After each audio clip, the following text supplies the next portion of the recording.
Silvia. Buen día, ¿cómo te va? Bienvenida. Muchas Gracias, por acompañarnos un gusto. esta mañana. ¿Cómo funciona la ONG Último Recurso? En este momento, cuando ya llevamos 32 años de trabajo y dejamos el antecedente de las líneas de crisis en el país que después fueron tomadas por ACE, pero de la cuales nos enorgullecemos de haber sido los que la introdujimos al país, nos dedicamos en particular a la investigación, por ejemplo, en este momento con el Instituto Karolinska, a dar clínica, supervisiones clínicas, atender a algunos pacientes de riesgo, damos cursos y trabajamos con sobrevivientes de suicidio, que son aquellos grupos que han perdido por suicidio a un ser importante para ellos. Pero nos manejamos también mucho en la docencia y en formar, porque es bueno decir que en la currícula, tanto de psicólogos como de psiquiatras, no existe la suicidología aún en un país con este problema. Por lo tanto, nos hemos formado en una célula de formación en el tema. Digo, el surgir digamos, este ingrediente de la suicidología dentro de lo que es la psiquiatría, va de la mano, supongo, porque lo hacíamos al comienzo cuando hacíamos el adelanto, ¿no? Estamos ante una verdadera pandemia, lo que tiene que ver con el suicidio, ¿no? Entonces, o sea, surge en realidad la suicidología como una necesidad sentida ante una falta de respuesta para dar solución a esta pandemia. Y en ese sentido, ¿qué detectaron ustedes en estos 30 años de trabajo al respecto? Bueno, la suicidología, que es desde el lugar científico, salió de la opinología, más allá que todavía escuchamos alguna versión opinológica, pero que no perderemos este valioso tiempo en hablar de eso. En la década del 50 del siglo pasado, de la mano de Schneidman, que es un investigador norteamericano, padre de la suicidología, y a quien rinde homenaje siempre la Asociación Internacional de Prevención de Suicidio. Entonces es una ciencia que tiene mucho tiempo, pero las opiniones sobre el tema o los puntos de vista sobre el tema son tan viejos como el hombre, porque es un fenómeno humano que atravesó todas las épocas y atravesó todos los lugares geográficos. Ahora, como esperanza de ser atacado y de ser vencido, digamos, tenemos la suicidología porque es la validez científica y que se nutre de algunos elementos que no son científicos, pero que sí son validados en la práctica.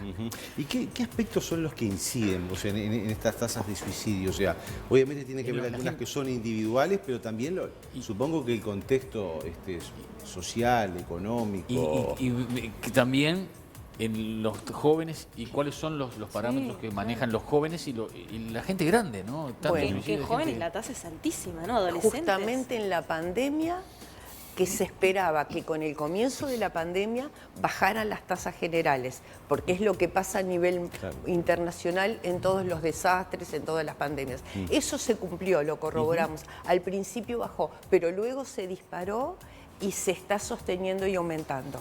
¿Qué pasó en los jóvenes que nunca habían tenido un ascenso tan grande como el del 45%? Las hipótesis tienen que ver con el aislamiento al que los llevó la pandemia, en una etapa de la vida donde la relación con el otro es fundamental. Obvio, sí. Algunos provenientes de hogares disfuncionales, donde el centro de estudio les permitía ser recibidos y ser contenidos. Y algo que es muy común en nuestros jóvenes, lamentablemente, es el consumo excesivo de sustancias adictivas, legales sino, que promueven la conducta suicida. Y para los viejitos, y los los más grandes, viejitos que siempre, se está dando tanta muerte. bueno, siempre fueron los que más se suicidaron. Lo que pasa que siempre fueron también los que menos se les tuvo en cuenta, en algún sentido. Y eso no escapó a la pandemia, pero no sufrieron tanto la pandemia como los jóvenes. Es algo más estructural en el anciano de la tercera edad, que en su libro Debe y Haber tiene en rojo mucho el debe, tiene las pérdidas de sus seres queridos. ¿Y vos sabés que te puedo decir algo? Sí. no es que esté cerca, ¿no? Pero se dan muchos suicidios de personas en un lugar donde yo estoy habitualmente, que es el río Santa Lucía. Gente que se tira y son generalmente personas grandes, ¿no? Y lo que noté, por lo menos en 2 casos, es que la razón o factor del suicidio parecen cosas que decir, no puedo creer, ¿no? A uno de los viejitos le han encontrado un papel en el bolsillo que era una empresa prestadora de dinero que le decía que le iban a ejecutar los bienes. O sea que está pasando que es propio del veterano, ¿no? O propio o no propio, porque yo justamente estoy viejo, no siento eso, que los problemas económicos y problemas que no parecen muy complicados, al viejo que soy yo, a mí me afecta cada vez menos, todo me afecta cada vez menos, ¿no? Pero algunos veteranos se ve que se recontrahunden con cosas que no son importantes, ¿no? Y que no parecen ser razones. Eso supongo que depende, pero depende de lo que a lo largo de su vida, a lo que le hayan dado prioridad, ¿no? O sea que para todos es diferente, obviamente. También me parece importante destacar que la tercera edad es un grupo etario que está sujeto a abuso y a violencia, tanto intrafamiliar como social. Y en esa cartita que tú decís, yo noto un abuso, asustarlo en personas que a veces son muy orgullosas y no le quieren pedir ayuda a los hijos. Ahí es muy importante el lugar del geriatra, que puede manejar esas situaciones cuando mantiene las características del viejo médico de cabecera, por ejemplo. Claro.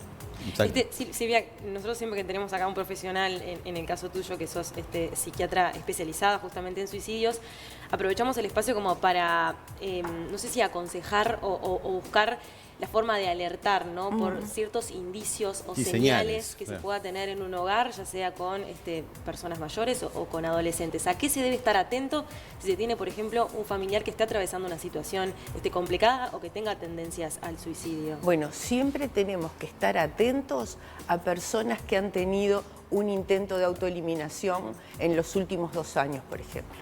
Eso es el mayor predictor, aquí y en el resto del mundo, de un futuro suicidio. O sea que se deberían tomar... ¿La reincidencia es frecuente? Exacto, si no se toman las medidas adecuadas. Yo te puedo decir que los planes de prevención que llevó adelante la ONG no existían, porque tomábamos un plan de acuerdo a cada situación.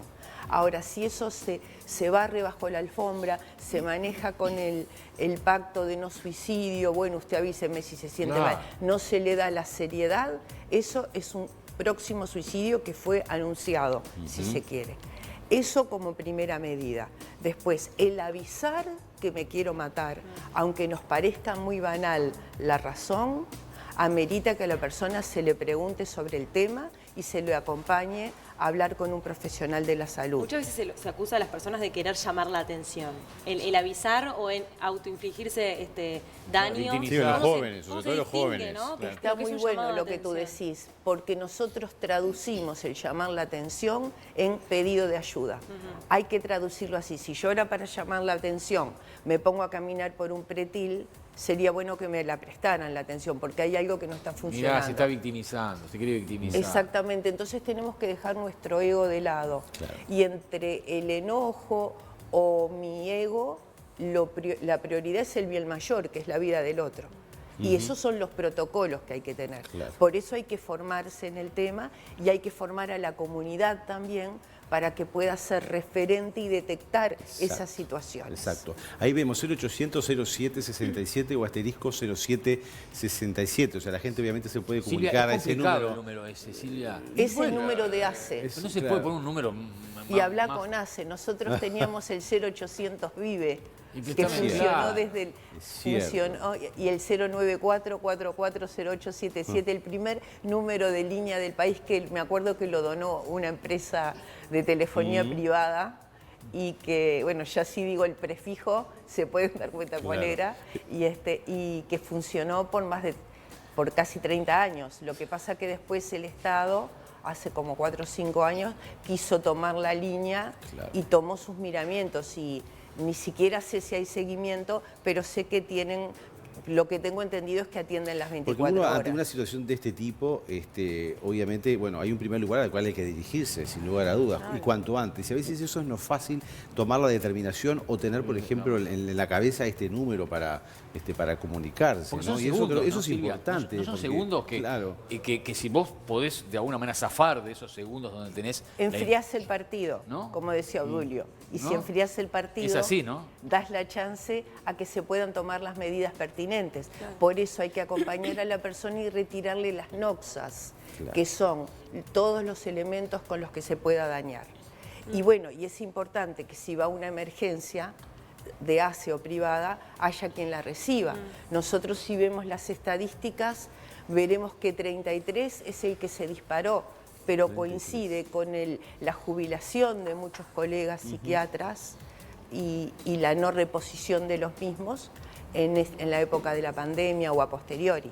Y más allá que en el interior es estructurar la falta de médicos. Sabemos que en Latinoamérica, el continente más desigual, la densidad de médicos por habitantes es bajísima.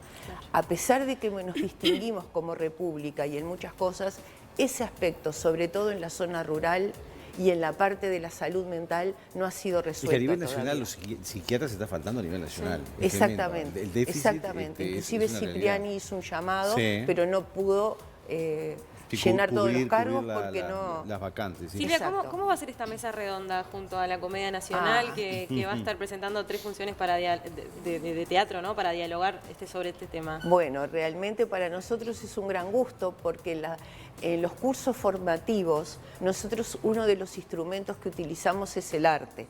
Inclusive presentamos hace poco una ponencia en Brasil, los artistas, los primeros suicidólogos, esos que captaron el alma humana y nos enseñaron a los técnicos a empezar de abajo a entender algunas cosas, mirás Macbeth de Shakespeare, etc.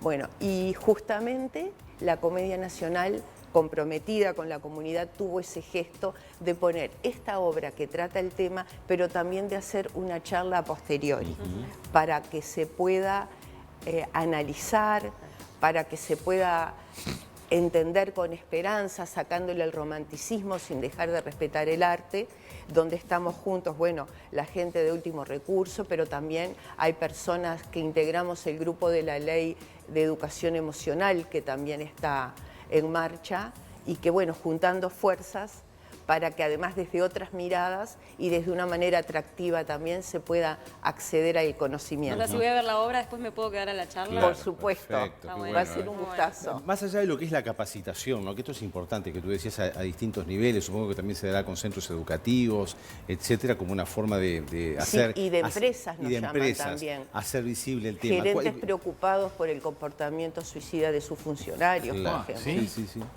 ¿Se da mucho eso en las empresas? Se da así y lo que se dio siempre, lo que se está dando ahora es la responsabilidad civil. Ahí está.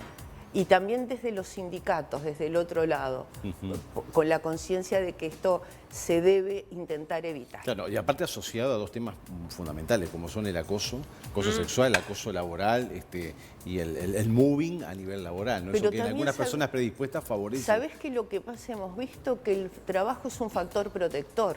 Claro. Y justamente las personas a veces es cuando se tienen que jubilar o se tienen que ir porque el trabajo representa a su familia.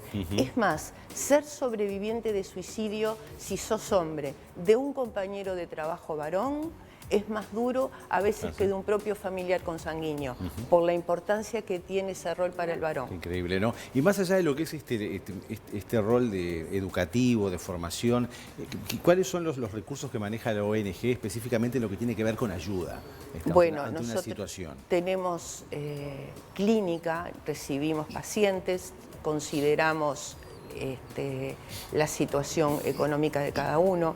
Somos pocos ahora, también derivamos a veces a la Fundación Casa Bajones, que también tiene un respaldo psiquiátrico permanente, uniendo fuerzas, porque realmente no dan abasto los servicios de salud donde se puede acceder tan directamente. Y también supervisamos a profesionales, colegas que tienen pacientes en riesgo y hacemos cursos de lo que se llama la clínica del suicidio. ¿Cómo se puede capacitar a alguien o perfeccionar, sea médico o no, en el tema de la suicidología?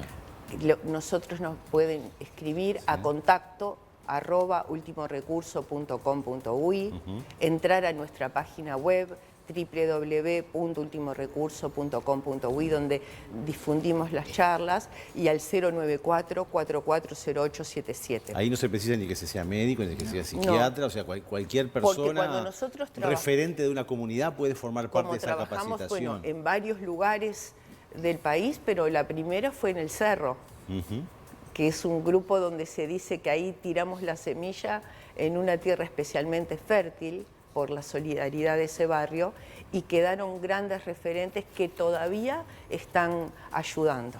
Perfecto. Qué bueno. Pero bueno, doctora Silvia Peláez, médica Buenísimo, psiquiatra, doctora. cofundadora de la ONG Último Pero Recurso. en la obra de teatro. El domingo. Sí, Qué lindo, ahí qué está. lindo. Y Éxitos. vamos a repasar el lugar y la hora. Sí, mira. ¿Lo tenemos acá o Sí, si no, capaz nos cuente que Silvia lo acá, puede mirá, decir? tenemos domingo, cambió para las 18, mira qué bueno. Domingo Sí. 24, ¿no? Este domingo 24. 24 a las 18 horas en el Teatro Solís, la función de la trágica agonía de un pájaro azul, y a las 20 horas es esta charla, Un poquito antes, esta mesa redonda. ahí está, que además es una chilena de las nuevas generaciones, y una dirección y un grupo de actores. Perdón, dice a las 20, ¿es a las 20 o a las 18? ¿Cambió para las 18? A las 18 No eso, a las sé, 20. dice acá. Silvia. Silvia, ¿vos sabés? 19:45 es la mesa 19:45, o sea que está Es bien. la mesa bien. redonda. Pero la obra es más es a las temprano. 6. 19:40, ahí También va a está. estar Alejandro de Barbieri, bueno, Silvia, y el director general artístico de la Comedia Nacional, Gabriel Calderón. Muy buena propuesta. Perfecto.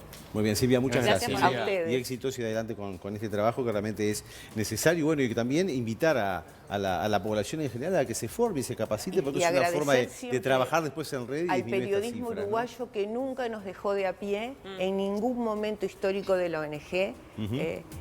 No importa el color, nunca Bien. nos dejaron de a pie, comprometidos como pide la OMS con el Perfecto. tema. Perfecto. Por eso no dejamos de agradecerlo cada vez que Bien. podemos. Muchas Gracias a gracias. ti. Gracias a ustedes.